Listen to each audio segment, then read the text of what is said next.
नमस्कार, हरियाणा न्यूज देख रहे हैं आप और मैं हूं आपके साथ मुस्कान गंगराड़े। बुलेटिन की शुरुआत बड़ी खबर के साथ ही करेंगे। पश्चिम बंगाल की 293 सीटों पर वोटों की गिनती लगातार जारी है। पश्चिम बंगाल में रुझानों के हिसाब से बीजेपी को बहुमत मिलता हुआ नजर आया है। भवानीपुर सीट पर ममता बनर्जी पीछे चल रही हैं और शुवेंदु अधिकारी आगे चल रहे हैं। पानीहाटी सीट पर आरजेकर रेप विक्टिम की मां रत्ना देवनाथ को बढ़त मिलती हुई नजर आ रही है। पश्चिम बंगाल की कुल मिलाकर 293 सीटों पर आज काउंटिंग हो रही है। पश्चिम बंगाल में अगर रुझानों की बात करें तो बीजेपी को बहुमत मिलता हुआ नजर आ रहा है।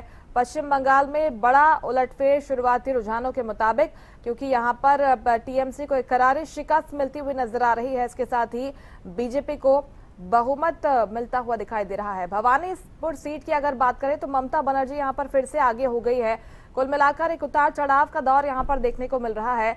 भवानीपुर सीट बेहद high profile seat. Mamata Banerjee के मुकाबले में यहां पर बीजेपी की तरफ से शुवेंदु अधिकारी चुनाव लड़े और इस सीट पर सबकी नजर टिकी हुई है। भवानीपुर सीट से अब ममता बनर्जी एक बार फिर से आगे चल रही हैं, लेकिन कुल मिलाकर अगर देखें बंगाल की सीटों पर नजर डालें तो यहां पर बीजेपी को बहुमत मिलता हुआ नजर आ रहा है। 293 सीटें हैं, वोटों की गिनती यहां पर की जा रही है। हालांकि एक सीट फाल्ता पर 21 मई को फिर से वोटिंग होगी, लेकिन शुरुआती रुझान में भाजपा को बहुमत मिला है। भाजपा 160 और टीएमसी 117 सीटों पर आगे चल रही है। भवानीपुर सीट पर ममता बनर्जी जहां पर पीछे चल रही थी तो अब वो आगे चले गई हैं और शुवेंदु अधिकारी पीछे चल रहे हैं। पानीहाटी सीट पर आरजीकर हॉस्पिटल रेप विक्टिम की मां रत्ना देवनाथ को लगातार बढ़त मिलती हुई नजर आ रही है। और सबसे खास बात है वो 4 सीटें जहां पर प्रधानमंत्री नरेंद्र मोदी पहुंचे थे प्रचार प्रसार के लिए, और इन चारों सीटों पर बीजेपी को बढ़त मिलती हुई नजर आ रही है रुझानों के मुताबिक। बिनपुर, गोभी, बल्लभपुर और नया ग्राम, इसके साथ ही झाड़ग्राम इसमें शामिल है। यहाँ पर बीजेपी को बढ़त मिलती हुई नजर आ रही है और सबकी नजरें पश्चिम बंगाल पर टिकी हुई है, क्योंकि यहाँ पर टीएमसी को हरा पाना एक टेढ़ी खीर माना जाता था बीजेपी के लिए, लेकिन बीजेपी ने ये करके दिखाया है। एग्जिट पोल तो कम से कम यही कहते कि यहाँ पर एनडीए को एक पूर्ण बहुमत की सरकार बनाते हुए एनडीए नजर आ रही है। हालांकि ये नतीजों में तब्दील होते हैं या नहीं, थोड़ी ही देर में साफ हो जाएगा।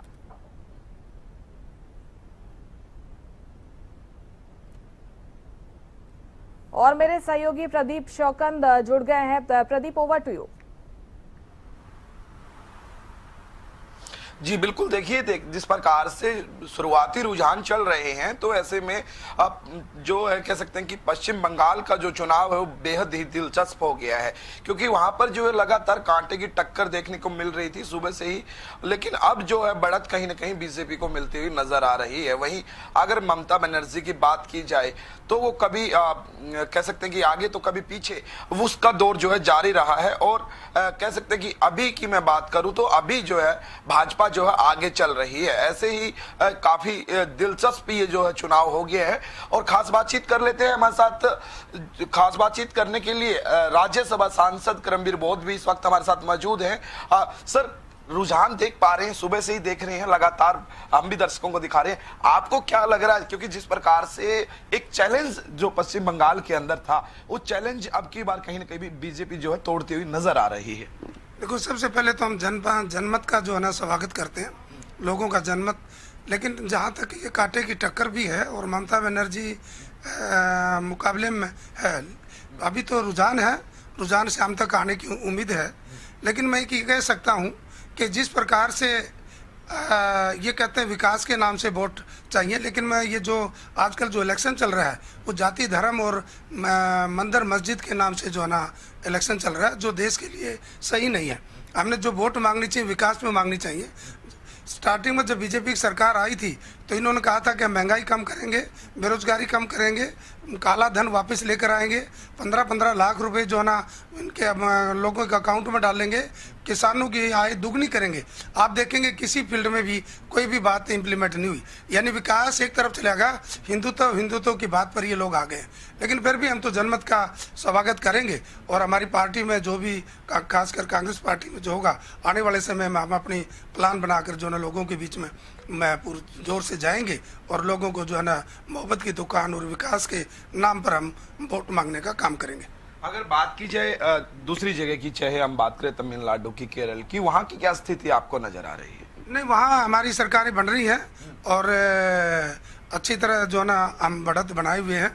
तो वहाँ भी जो ना और भी हमारे प्रयास होंगे कि भी हम और किस प्रकार से बेहतर लोगों के विकास के लिए, लोगों के सुख दुख को दूर करने के लिए, एजुकेशन और हेल्थ को कैसे सुदृढ़ कर सकें, उस पर भी हम काम करने की कोशिश करेंगे। ममता बनर्जी का जिस प्रकार से अभी जो रुझान आ रहे हैं, पीछे जाना, उसके पीछे क्या कुछ कारण आप देख पा रहे हैं?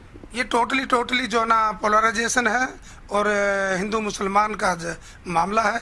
कोई भी एक शब्द भी विकास के ऊपर, या और राज्यों में आप देख सकते हो कि जैसे मैं खासकर हरियाणा से बिलोंग करता हूँ, आजकल नगर पालिका के जो ना हुआ है, तो आप भी 12 साल की सरकार होने के बाद, नगर पालिका का इनके प्रधान होने के बाद भी, मेयर होने के बाद कहते थे हम और विकास करेंगे। तो कौन से विकास करेंगे? 12 साल से क्यों नहीं विकास? एक मुख्यमंत्री गलियों में चक्कर काट रहा है। तो आप इसको देख सकते हैं, पोलराइजेशन है, हिंदू मुसलमान और जाति और धर्म के नाम से वोट ज्यादा देर जो ना देश के लिए सही नहीं, मैं तो ये कह सकता हूँ। तो विकास की आपने बात की, निकाय चुनाव की आपने बात की, तो अभी क्या स्थिति लग रही है आपको? किस प्रकार की तैयारी कांग्रेस की है? कांग्रेस पूरी मिलजुल कर काम कर रही है, लेकिन जिस प्रकार से लोगों को एक मुख्यमंत्री, सारे मंत्री एक पार्षद के इलेक्शन में जा रहे हैं, एक होम मिनिस्टर भी छोटे छोटे इलेक्शनों में जाते हैं, प्रधानमंत्री भी छोटे छोटे इलेक्शनों में जाते हैं। अगर 12 साल का होगा तो विकास लोगों के बीच में इन इतने बड़े बड़े नेताओं को जाने की जरूरत क्या है? तो इस प्रकार का या लोगों को डराने का काम, जिस प्रकार से मेरा इलेक्शन हुआ, ईडी सीबीआई और धन बल से जो है ना मेरी वोटों को खरीदा गया, मेरे हमारे विधायकों को डराया गया, दहशत फैलाई गई। और मैं तो कह सकता हूँ, जब मैं अंदर बैठा था, मुझे लगता नहीं था कि इलेक्शन हो रहा है। एक इतना डर का माहौल था जिसका कोई अंत नहीं। तो इस प्रकार की राजसत्ता, मुझे लगता है कि जो भारत का जो संविधान है उसके विपरीत काम हो रहा है सारा। जिस प्रकार से आपने आपके इलेक्शन का जिक्र किया कि आपको ऐसे नहीं नजर आ रहा था कि चुनाव हो रहा है, फिर आप जीत गए, लेकिन अभी पश्चिम बंगाल की बात की जाए तो वहां पे जो है कह सकते हैं कि काफी फोर्सेस जो है लगाई गई है लगातार पिछले टाइम से ही, कि दंगे ना भड़क जाए, पहले से ही वहां पर जो व्यवस्थाएं जो है कर दी गई थी।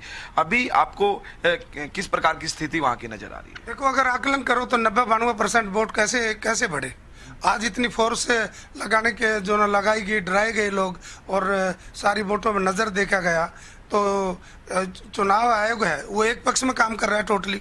चुनाव आयोग का व्यवहार भी जो ना पारदर्शी नहीं है, कहीं भी नहीं, खासकर कहीं भी देखोगे पारदर्शी, जो अपनी इंडिपेंडेंसी जो उनकी थी वो सारी खोती जा रहे हैं। तो ये दबाव में मुझे लगता है कि इलेक्शन हुआ है और वो आने वाले समय में जो है ना जनता इसको देख रही है। अभी की बात की जाए तो अभी बढ़त पर 145 पर जो है चल रही है, और बढ़त उनकी, और देखा जाए तो ममता बनर्जी अगर बात की जाए टीएमसी की तो 126 पे चल रही है। ये इतना जो अंतर है, इस अंतर को किस प्रकार से आप देखते हैं? काफी अच्छी जगह और भी हमें लगता है कि उसमें आएगी, मुकाबला है। इसके बारे में तो अभी मैंने ज्यादा देखा नहीं, क्योंकि हम रात में जो है प्रचार करके आए हैं, और मुझे लगा मुकाबला है और पूरा इलेक्शन की काउंटिंग होने दे, उसके बाद रिजल्ट आएगा, तभी हम कह सकते हैं इसके बारे में। चलो, आप निकाय चुनाव में प्रचार प्रसार कर रहे हैं, तो प्रदेश अध्यक्ष मोहनलाल बड़ोली कह रहे हैं कि इस चुनाव के अंदर जो है खाता भी जो है कांग्रेस का नहीं खुलेगा, 0 पे आउट हो जाएंगे। इस स्टेटमेंट को किस प्रकार से आप देखते हैं? इतना उनको विश्वास है? लोगों में गली गली क्यों चक्कर काट रहे हो? और आपने क्या क्या किया? दबाव से डरा कर, बंदूक की गोली पर। आज हमारे आदरणीय चौधरी भजनलाल जी के बारे में क्या व्यवहार है लोगों का, महिलाओं के प्रति क्या व्यवहार है? दूसरी तरफ आरोप लगाते हैं कि कांग्रेस ने महिला आरक्षण बिल पास नहीं होने दिया। तुम्हारे हालात क्या है? महिला आरक्षण बिल जो पास हो चुका है, सशक्तिकरण की बात करते हैं। हरियाणा में 5 जगह चुनाव हो रहे हैं, 3 मेयर के 2 चेयरमैन के, तो 5 में से 4 कांग्रेस ने जो ना महिलाओं को दिया है। और एक महिला, एक हमारे आदरणीय चौधरी भजनलाल जी के बारे में इस प्रकार की टिप्पणी, और उसके बाद बड़ोली जी क्या बोल रहे हैं चौधरी भजनलाल जी के बारे में। तो जिस प्रकार से बाबा साहब डॉक्टर भीमराव अंबेडकर जी का सरेआम जो है संसद में अपमान किया इस देश के होम मिनिस्टर ने, तो ये कहाँ सम्मान है? इनके अंदर जो व्यवहार, कल्चर, प्यार, तो मुझे तो नहीं लगता। तो यहाँ इस प्रकार से जो बड़ोली जी कह रहे हैं कि जो ना खाता भी नहीं खोलेगा, तो इनकी क्या है? ये तानाशाही दिखती है। सारे लोगों को इन्होंने खरीद लिया, ऐसा नहीं है। हम पूरा अच्छी तरह बहुत अच्छा इलेक्शन हम लड़ रहे हैं हर जगह, और आने वाले समय में बहुत अच्छे रिजल्ट आएंगे। नेता प्रतिपक्ष भूपेंद्र सिंह हुड्डा को भी नोटिस किया गया है विधानसभा स्पीकर की तरफ से कि बाहर जो जब विधानसभा का सेशन चला तो बाहर जो है सेशन की कार्रवाई चलाई, उसको लेकर क्या कुछ कहेंगे? प्रजातंत्र के अंदर क्या होता है, विरोध प्रदर्शन करने का क्या वहाँ अंदर में उन्होंने पैरेलल लगाया, बाहर आके बोलने से भी हमारे मुंह के ऊपर ताले लगाने की कोशिश कर रहे हैं। ये उसके अधिकार में नहीं आता। जो हमारा स्पीकर है, हम बाहर आके प्रदर्शन अपना रोष प्रकट कर रहे हैं, लोगों के सामने सही रास्ता बता रहे हैं कि महिला आरक्षण पर जो धोखा दिया जा रहा है, मैं कह रहा हूँ कि नोटिस तो उनको मिलना चाहिए। अवैध काम पैसे का मैं कहता हूँ कि जो गलत सेशन बुलाकर क्या चाह रहे थे, महिला आरक्षण बिल का कोई कांग्रेस ने विरोध किया है? बिल्कुल नहीं किया। ये इनके जो दोगलापन था, जो परिसमनकार धोखे से जाति जनगणना की जो वायदा किया था 2023 में, उसके अनुसार कार्रवाई क्यों नहीं कर रहे? आज 543 से लोकसभा की सीटें हैं, आरक्षण देने कांग्रेस सहमत है उसको लागू कराने के लिए। आज जो जाति जनगणना कराकर ओबीसी को आरक्षण देने की बात क्यों नहीं कर रहे? आज कुछ ही जातियों के लोगों को जो ना महिलाओं को टिकट देना चाहते हो क्या? आज वही पर भेदभाव करना चाहते हैं। अगर महिलाओं का सशक्तिकरण चाहते हो तो तमाम जातियों की जो ना महिलाओं को ना बराबर की कैसे हिस्सेदारी मिले। जब उनको आरक्षण की मांग हो रही है तो उनको भी आरक्षण की मांग होना चाहिए। अगर SC ST को आज आरक्षण नहीं होता, मैं कहता हूँ चपरासी भी नहीं लगता। ये लगने नहीं देते ये लोग। इस प्रकार की मनवादी जो ना सरकारें हैं। चलो आ जाते हैं नतीजों पर। मतगणना जारी है और देखिए रुझान की बात करें, पश्चिम बंगाल का तो बेहद ही दिलचस्प जो है मुकाबला देखने को मिल रहा है। वहीं तमिलनाडु या कह सकते हैं कि दूसरी जगहों पर जो वहां पर जो मतगणना चल रही है, अंतिम सवाल रहेगा किस प्रकार से देखते हैं तमाम जो है मतगणना जो है जारी है उसको? मैं तो फिर कहता हूं कि इस देश के अंदर विकास के नाम से वोटें होनी चाहिए और मैं पूरे आपके टीवी के चैनल में से सभी लोगों से अपील करता हूं कि हमने उसी पार्टी को चुनना चाहिए जो विकास की बात करती है, जो मोहब्बत की बात करती हो, भाईचारे की बात करती हो।